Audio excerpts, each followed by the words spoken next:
हाय सांग मैंने आसंत बुली जा अष्टसम मंदिर मध्य गोटे मंदिर जार नाम हूँ बालुंगेश्वर बाबा गायसीमा धाम। बरगड़ प्रायतः 11 किलोमीटर दूर था। आमको लगी जाता 20 कि 25 मिनिट जाई आम पहुँची जाइए। बाहर जोता रखे मंदिर भीतर को चली जाइए। देखिली जे गोटे घंटा लगी गेट पाखे जा जोर से बाड़े देली।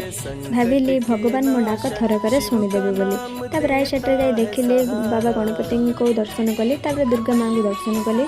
तापर चली जाइली नंदी बाबा को दर्शन कली। तापर सीधा मंदिर भीतर गली।